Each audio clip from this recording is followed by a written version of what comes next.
All right, this is the Church Answers podcast. This is yours truly, Mr. Introvert. You've heard me speak ad nauseum. If you've heard me at all, and I'm not assuming that you've listened to me a lot, but if you've heard me at all, you've heard me speak again and again and again about my introversion. I know where I got it. I don't know how much of it is hereditary or just how much of it is observation, but my dad was an extreme introvert as well, which is kind of weird because he was the local small town bank president. He was the mayor.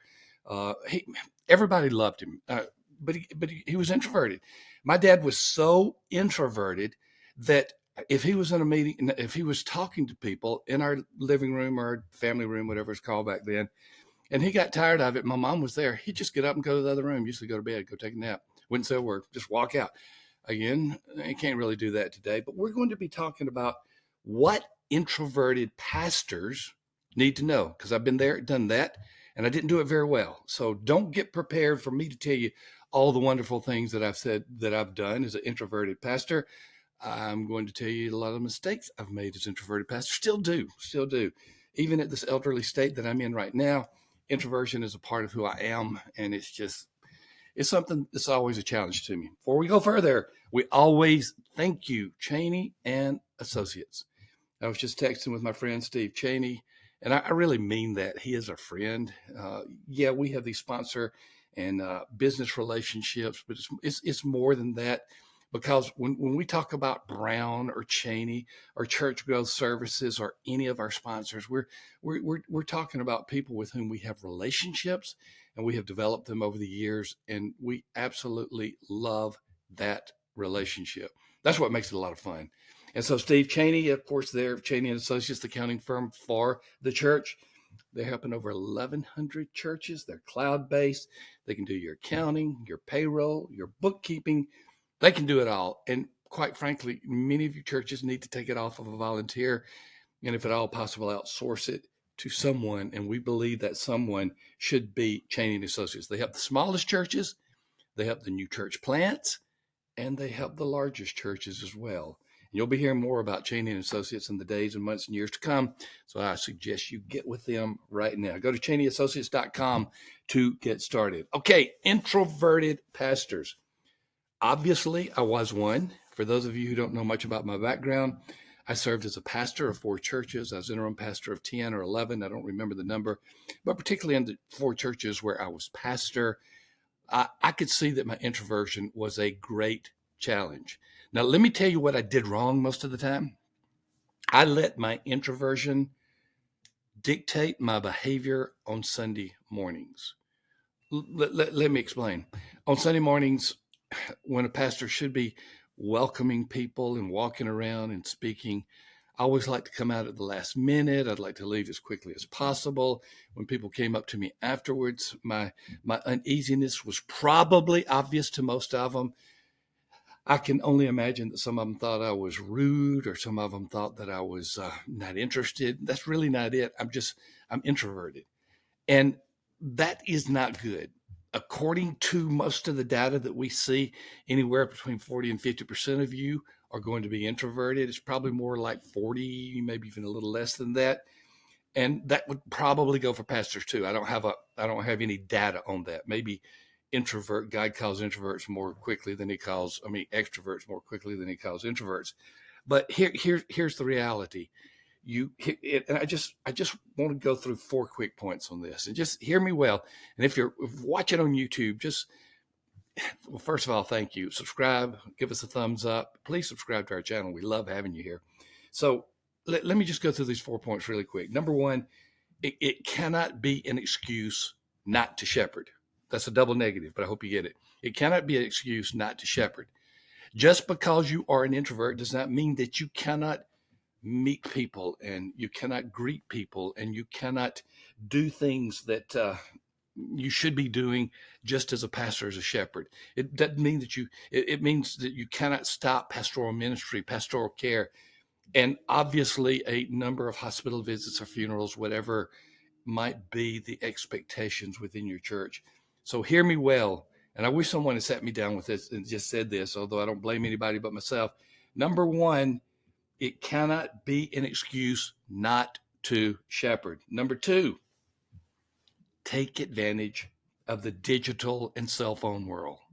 Again, take advantage of the digital and cell phone world. When I was a pastor, there was no internet. Maybe the last year, 2 years, 3 years, it was out there, but I did not have access to internet until I actually became dean of a seminary in 1994. So again, I'm going way back. Did not have a cell phone. We had one cell phone among us, but my wife used that one for emergencies. It cost so much to have a cell phone that we had one for our whole family. And so I could not take advantage of digital and cell technology that is out there today. Introverts, that's great for you. Text someone, give them a quick call, control the conversation. And I don't mean control in a negative way, but you're connecting with people. Most people appreciate it when you text or when you call, and you can make it brief. And I would just get drained going to the hospital again and again. Some of the hospital visits just need to be a text or maybe a call.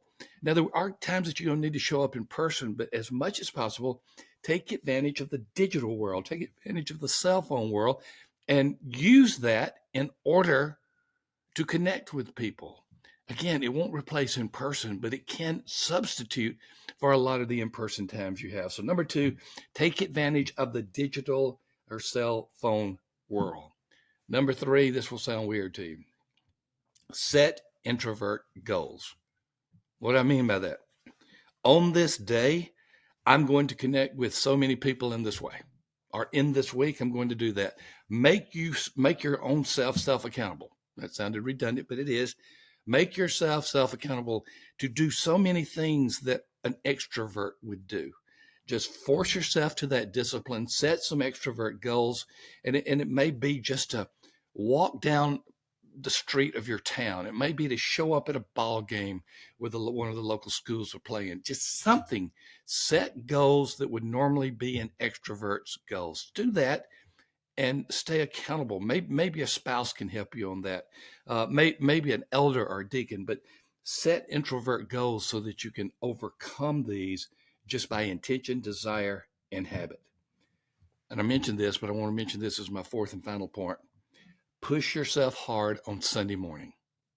Okay, I'm assuming that most of your services are on Sunday morning. I know there are exceptions, but assuming that your worship services are on Sunday morning, push yourself hard. Not just preaching. I know that pushes you, but also push yourself hard to be out among the people before and after the sermon and after the services. Mingle with them. It will not be natural. You will have to push yourself hard and you will be exhausted. Why? Because you are an introvert.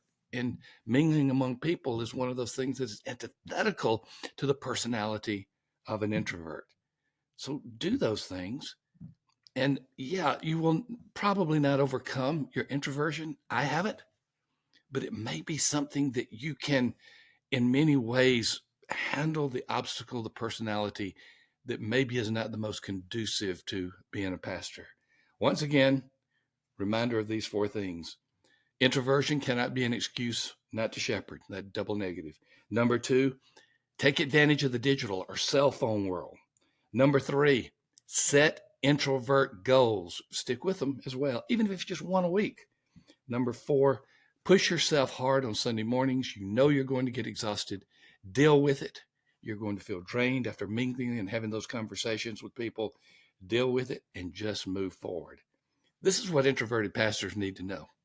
Introversion is not an excuse not to shepherd, but introversion is an opportunity to seek alternatives that will make you a better and healthier pastor and a person as well.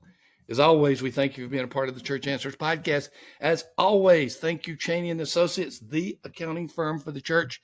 Once again, give us a thumbs up if you're on YouTube. Subscribe to our channel, to the Church Answers channel.